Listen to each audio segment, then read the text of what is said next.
Hello, जय हिंद, नमस्कार, वंदे मातरम। प्यारे साथियों, कैसे हैं आप सभी। एम गुरुकुल पर मैं अंकित आप सभी साथियों का हार्दिक स्वागत करता हूं, हार्दिक अभिनंदन करता हूं। उम्मीद करता हूं कि आप लोग बहुत ही अच्छे होंगे और अपनी पढ़ाई को बहुत ही बेहतरीन ढंग से कर रहे होंगे। देखा जाए तो मौसम भी कुछ आज ठीक हुआ है और इस मौसम को देखकर लग रहा है कि धरती पर अभी जीवन की संभावनाएं बची हुई हैं।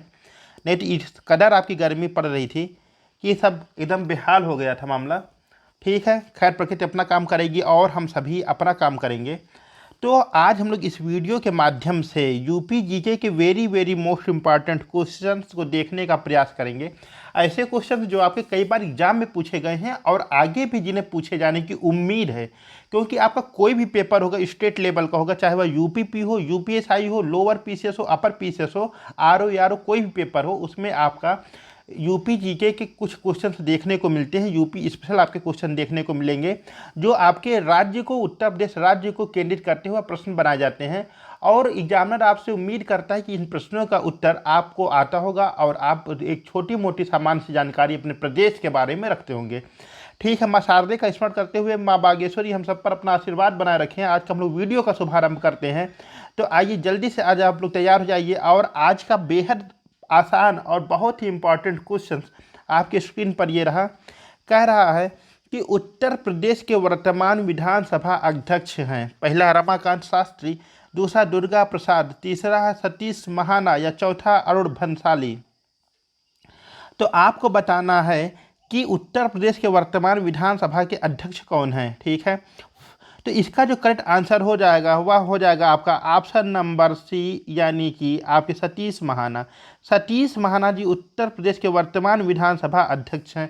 ठीक है, रमाकांत शास्त्री जी की बात किया जाए तो जो आपका विधानसभा का चुनाव 2022 में संपन्न हुआ था, उसमें प्रोटेम स्पीकर के रूप में कौन बनाए गए थे? रमाकांत शास्त्री जी। कौन बनाए गए थे? रमाकांत शास्त्री जी आपके प्रोटेम स्पीकर बनाए गए थे। ठीक है, अच्छा, प्रोटेम स्पीकर का क्या अवधारणा होती है, क्या कॉन्सेप्ट होता है? तो देखिए, जब आपका शपथ वगैरह दिलाई जाती है, जो आपका विधानसभा चुना गया है, तो राज्यसभा के राज्यपाल द्वारा जो शपथ दिलाई जाती है, तो उस समय के लिए, छोटे समय के लिए एक अस्थायी रूप से विधानसभा के अध्यक्ष की नियुक्ति की जाती है। तो वही आपके प्रोटेम स्पीकर कहलाते हैं। अच्छा, दुर्गा प्रसाद मिश्रा जी कौन है? तो सीएम के विशेष सचिव जो हैं वो कौन है? दुर्गा प्रसाद मिश्रा जी। अरुण भंसाली कौन है? तो आपके इलाहाबाद हाई कोर्ट के जो चीफ जस्टिस हैं वे हैं आपके अरुण भंसाली जी। तो उत्तर प्रदेश के वर्तमान विधानसभा अध्यक्ष हो जाएंगे सतीश महाना जी, नो डाउट। चलते हमने आज के नेक्स्ट क्वेश्चन पर, और नेक्स्ट क्वेश्चन आपकी स्क्रीन पर ये रहा। क्या रहा है? रानी लक्ष्मीबाई का जन्म कहाँ हुआ था? बुंदेलहर बोलों के मुख हमने सुनी कहानी थी, खूब लड़ी मर्दानी वह तो झांसी वाली रानी थी। पहला झांसी, दूसरा वाराणसी, तीसरा महोबा या चौथा चित्रकूट। ठीक है, तो देखिए झांसी में क्या हुआ था कि इनका विवाह हुआ था। और इनके जन्म की बात की जाए तो यह आपकी जो है वाराणसी जनपद में जन्म हुआ था। कहाँ हुआ था? वाराणसी में हुआ था। और इनके बचपन का नाम क्या था? मनु था। और इनको प्यार से लोग छबीली कहकर भी पुकारते थे। ठीक है, झांसी में क्या था कि झांसी में इनका विवाह हुआ था गंगाधर राव के साथ में, तो झांसी की रानी हो गई। और वाराणसी क्या थी, इनका जन्म हुआ था।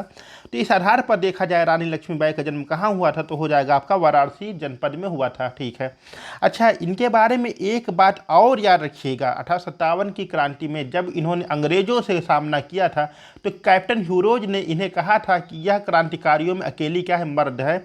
उसे उम्मीद नहीं थी कि इतने निडरता से और इतने साहस से कोई भी महिला उसका सामना कर सकती है।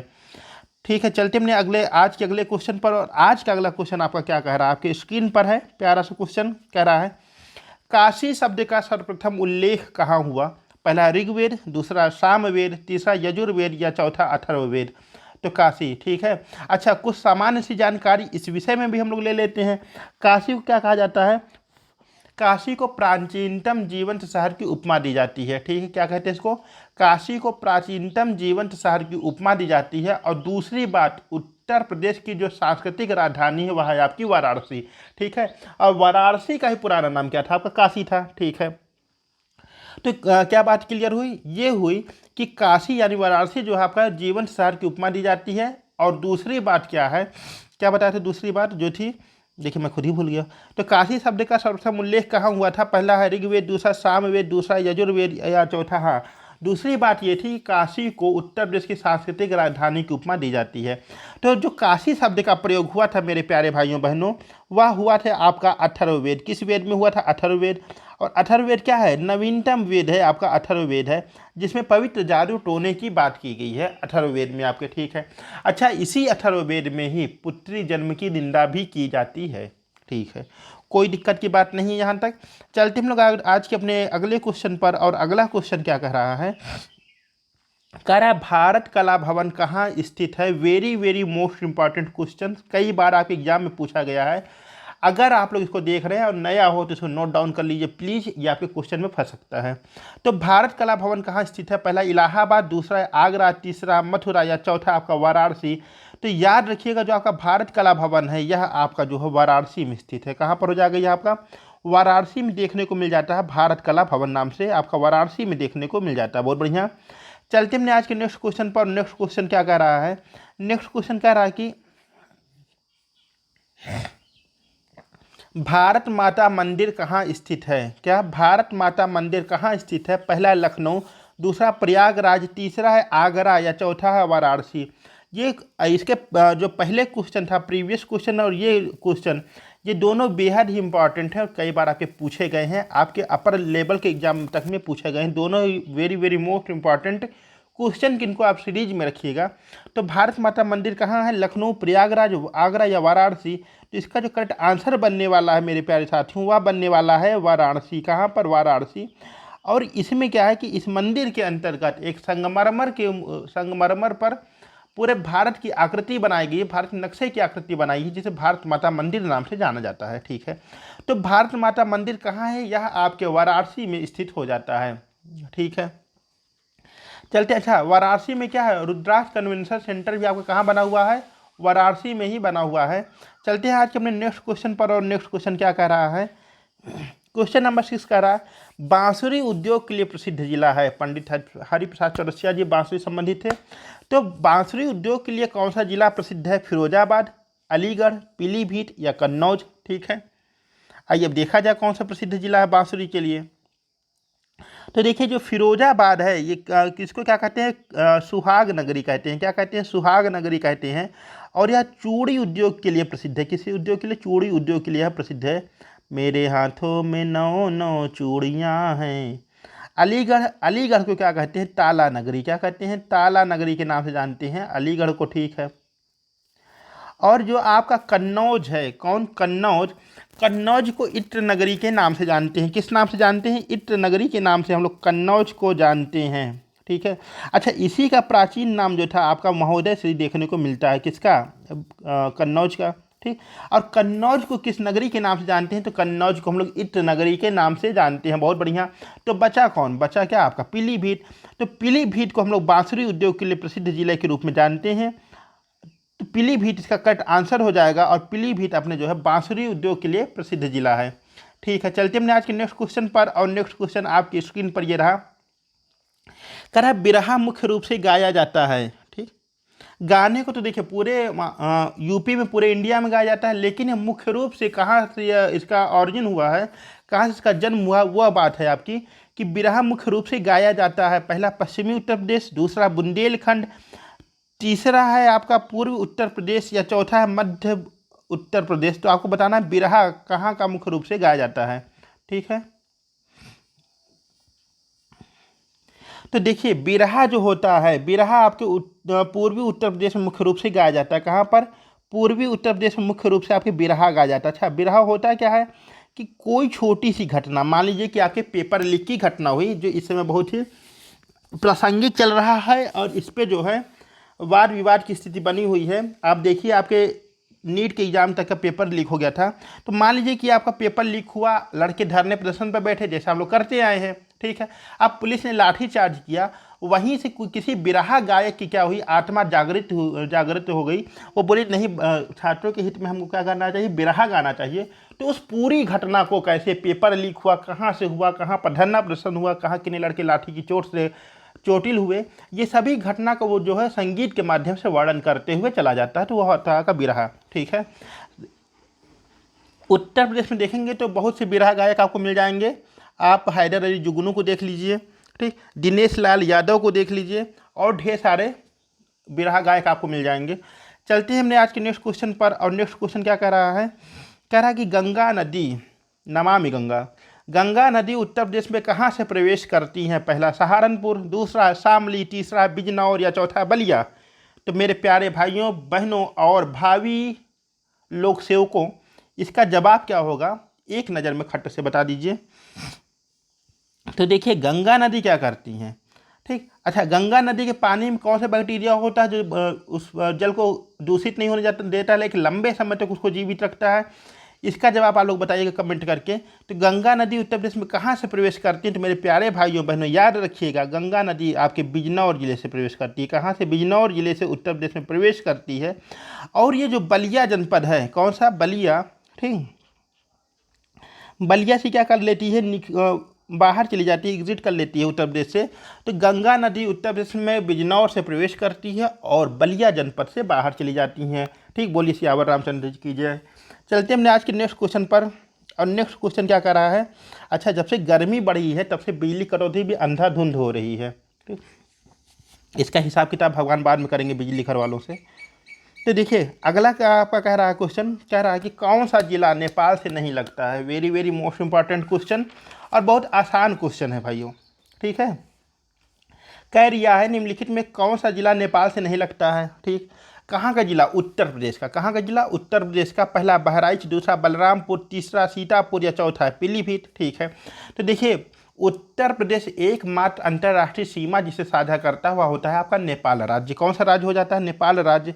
और नेपाल के साथ लगभग कितने किलोमीटर की हम बाउंड्री साझा करते हैं? तो 538 किलोमीटर। कितनी? 538 किलोमीटर की हम लोग क्या करते हैं इसके साथ? सीमा साझा करते हैं, ठीक है। अच्छा, अब कह रहे हैं कि यूपी के कितने राज्य से सीमा लगाते हैं? तो यूपी के कुल 7 राज्य, कितने? 7 आपके, सॉरी, यूपी कुल कितने जिले नेपाल से सीमा लगाते हैं? तो यूपी कुल 7 आपके डिस्ट्रिक्ट हैं जो नेपाल से सीमा लगाते हैं। कौन कौन से हैं वो? सुन लीजिए, बहराइच, बलरामपुर, महाराजगंज, सिद्धार्थनगर, पीलीभीत, लखीमपुर और श्रावस्ती। कौन से? बहराइच, बलरामपुर, महाराजगंज, सिद्धार्थनगर, पीलीभीत, लखीमपुर खीरी और श्रावस्ती। तो इसमें से नया अलग नाम कौन सा आ रहा है? तो वह आ रहा है आपका सीतापुर। कौन सा आ रहा है? सीतापुर। तो सीतापुर आपके जो है नेपाल से सीमा नहीं लगाता है, इस बात को आप लोग याद रखिएगा, ठीक है। चलते हमने आज के नेक्स्ट क्वेश्चन पर। और अगला क्वेश्चन आपकी स्क्रीन पर ये रहा, कह रहा कि सेंट्रल ड्रग्स रिसर्च इंस्टीट्यूट कहाँ स्थित है, ठीक। केंद्रीय औषधि रिसर्च अनुसंधान संस्थान आपका कहाँ स्थित है? सेंट्रल ड्रग्स रिसर्च इंस्टीट्यूट कहाँ स्थित है? पहला कानपुर, दूसरा प्रयागराज, तीसरा लखनऊ या चौथा है आपका शामली। तो आपको बताना कि सेंट्रल ड्रग्स रिसर्च इंस्टीट्यूट कहाँ स्थित है, ठीक है। तो ये देखिए जो इसका करेक्ट आंसर बनने वाला है वह हो जाएगा आपका कौन सा? यह हो जाएगा आपका लखनऊ। क्या हो जाएगा आपका? लखनऊ हो जाएगा। मीन्स ऑप्शन नंबर तीसरा इसका करेक्ट आंसर हो जाएगा, ठीक है। चलते हमने आज के नेक्स्ट क्वेश्चन पर। और अच्छा, यहाँ जो आपका शामली दे रखा है, शामली क्या है? आपके यूपी का सबसे पश्चिमी जिला कौन सा हो जाएगा? आपका शामली हो जाता है। इस बात को याद रखिएगा, ठीक है। चलते हमने आज के नेक्स्ट क्वेश्चन पर। और नेक्स्ट क्वेश्चन आपके स्क्रीन पर ये रहा, कह रहा है ग्रीन पार्क स्टेडियम कहाँ स्थित है? पहला लखनऊ, दूसरा नोएडा, तीसरा कानपुर या चौथा वाराणसी। ये तो किसी का गलत होने वाला नहीं है ना। इधर से हम मारे उधर से तुम मारो, लगा दो आग बल्ले में, ना हम मारे ना तुम मारो। कि ग्रीन पार्क स्टेडियम कहाँ स्थित है ये आपको बताना है। तो ग्रीन पार्क जो आपका स्टेडियम हो जाता है वो कहाँ स्थित हो जाता है? आपका कानपुर में। कहाँ हो जाता है? कानपुर में स्थित हो जाता है ग्रीन पार्क स्टेडियम। बहुत बढ़िया। अच्छा, कानपुर किस नदी किनारे है आपका? कानपुर आपका गंगा नदी के किनारे है। अच्छा, गंगा नदी किनारे है वो ठीक है, लेकिन गंगा नदी के जो है दाएं तट पे जो आपका शहर स्थित है वह है आपका कानपुर, ठीक। चलते हमने आज के नेक्स्ट क्वेश्चन पर। और कह रहा निम्नलिखित में से गणेश शंकर विद्यार्थी ने किस पत्रिका का संपादन किया था? निम्नलिखित में से गणेश शंकर विद्यार्थी ने किस पत्र का संपादन किया था? पहला अभ्युदय, दूसरा मतवाला, तीसरा प्रताप या चौथा इंदु। सॉरी। तो इसका जो करेक्ट आंसर बन जाएगा वह हो जाएगा आपका प्रताप। कौन सा? प्रताप। और प्रताप पत्र का जो संपादन किया गया था श्री गणेश शंकर विद्यार्थी जी के द्वारा, वह आपका 1913 में किया गया था, 1913 में यह किया गया था आपका, 1913 में, सॉरी, कब किया गया था यह किया गया था आपका 1913 में। ठीक है, बहुत बढ़िया। अच्छा, अभ्युदय अभ्युदय का संपादन किसके द्वारा किया गया था? तो पंडित मदन मोहन मालवीय जी के द्वारा किया गया था। मतवाला का किसके द्वारा किया गया था? सूर्यकांत त्रिपाठी जी के द्वारा किया गया था। और इंदु का संपादन जो है अंबिका प्रसाद और रूप नारायण पांडे जी के द्वारा किया गया था। इस बात को याद रखिएगा। ठीक है, चलते हम आज के नेक्स्ट क्वेश्चन पर। और अगला क्वेश्चन आपकी स्क्रीन पर क्या कह रहा है? कह रहा भोजपुरी भाषी क्षेत्र नहीं है। कह रहा एमन से कवन सा क्षेत्र ऐसा हो जहाँ भोजपुरी ना बोलल जाले? पहला देवरिया, दूसरा हो मिर्जापुर, तीसरा हो इलाहाबाद, या चौथा हो बलिया। तो देखा देवरिया का है आपके भोजपुरी क्षेत्र हो, भोजपुरी बोलल जाले। दूसरा मिर्जापुर में आपके भोजपुरी बोलल जाले। आपके बलियों में आपके भोजपुरी बोलल जाले। बलिया का हो आपके उत्तर प्रदेश के सबसे पूर्वी जिला हो, ये बात की याद रखिए। तो एमन से कौन सा जिला है जेमन भोजपुरी ना बोलल जाले? तो वह हो जाइए आपके ऑप्शन नंबर तीसरा, यानी कि इलाहाबाद। कौन सा हो जाइए? ऑप्शन नंबर तीसरा, इलाहाबाद। ठीक है, चलते अपने आज के नेक्स्ट क्वेश्चन पर। और नेक्स्ट क्वेश्चन क्या कह रहा है? कह रहा है खिचड़ी मेला कहाँ लगता है? कौन सा मेला? खिचड़ी मेला कहाँ लगता है? पहला अम्बेडकर नगर, दूसरा है आगरा, तीसरा गोरखपुर, या चौथा है सहारनपुर। तो आपको बताना खिचड़ी मेला कहाँ लगता है। ठीक है, कोई दिक्कत नहीं भाई, चलिए मेला भी घूम लेते हैं इस वीडियो के माध्यम से, है ना।